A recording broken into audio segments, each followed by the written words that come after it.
Chapter 12. Then, 6 days before the Passover, Jesus came to Bethany where Lazarus was, whom Jesus had made to come back from the dead. So they made him a meal there, and he was waited on by Martha, and Lazarus was among those who were seated with him at table. Then Mary, taking a pound of perfumed oil of great value, put it on the feet of Jesus and made them dry with her hair, and the house became full of the smell of the perfume. But one of his disciples, Judas Iscariot, who was to give him up, said, "Why was not this perfume traded for 300 pence, and the money given to the poor?" He said this, not because he had any love for the poor, but because he was a thief, and, having the money bag, took for himself what was put into it. Then Jesus said, "Let her be. Let her keep what she has for the day of my death. The poor you have ever with you, but me you have not forever." Then a great number of the Jews had news that he was there, and they came, not only because of Jesus, but so that they might see Lazarus who had been dead and to whom he had given life. Now there was talk among the chief priests of putting Lazarus to death, for because of him a great number of the Jews went away and had belief in Jesus. The day after, a great number of people who were there for the feast, when they had the news that Jesus was coming to Jerusalem, took branches of palm trees and went out to him, crying, "A blessing on him who comes in the name of the Lord, the King of Israel." And Jesus saw a young ass and took his seat on it, as the writings say, "Have no fear, daughter of Zion, see your king is coming, seated on a young ass." These things were not clear to his disciples at first, but when Jesus had been lifted up into his glory, then it came to their minds that these things in the writings were about him and that they had been done to him. Now the people who were with him when his voice came to Lazarus in the place of the dead, and gave him life again, had been talking about it.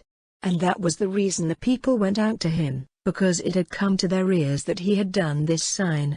Then the Pharisees said one to another, "You see, you are unable to do anything. The world has gone after him." Now there were some Greeks among the people who had come up to give worship at the feast. They came to Philip, who was of Bethsaida in Galilee, and made a request, saying, "Sir, we have a desire to see Jesus." Philip went and gave word of it to Andrew, and Andrew went with Philip to Jesus. And Jesus said to them in answer, "The hour of the glory of the Son of Man has come.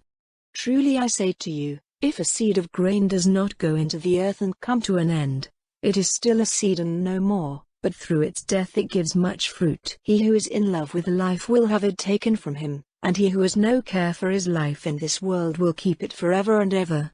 If any man is my servant, let him come after me, and where I am, there will my servant be. If any man becomes my servant, my Father will give him honor. Now is my soul troubled, and what am I to say? Father, keep me from this hour. Number for this purpose have I come to this hour. Father, give glory to your name." Then there came a voice out of heaven, saying, "I have given it glory, and I will give it glory again." Hearing the sound, a number of people who were there said that it was thunder. Others said, an angel was talking to him. Jesus said in answer, "This voice came not for me but for you. Now is this world to be judged, now will the ruler of this world be sent out. And I, if I am lifted up from the earth, will make all men come to me." This he said, pointing to the sort of death he would have. Then the people in answer said to him, "The law says that the Christ will have life without end. How say you then that it is necessary for the Son of Man to be lifted up? Who is this Son of Man?"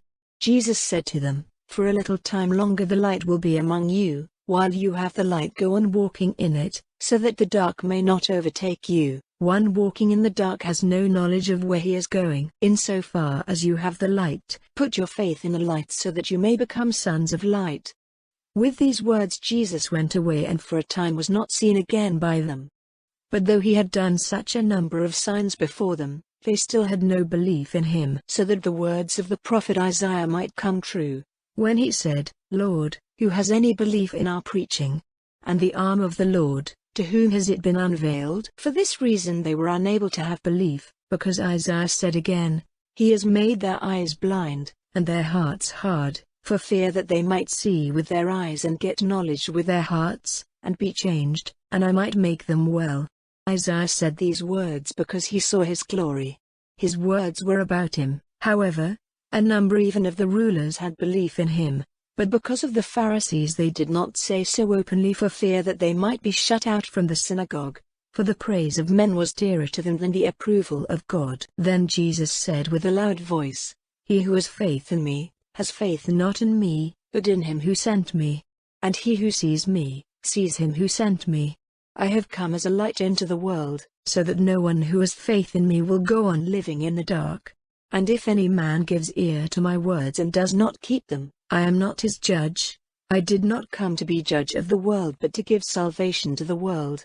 He who puts me on one side and does not take my words to heart, is not without a judge. The word which I have said will be his judge on the last day. For I have not said it on my authority, but the Father who sent me gave me orders what to say and how to say it. And I have knowledge that his order is eternal life, so that the things which I say them even as the Father says them to me.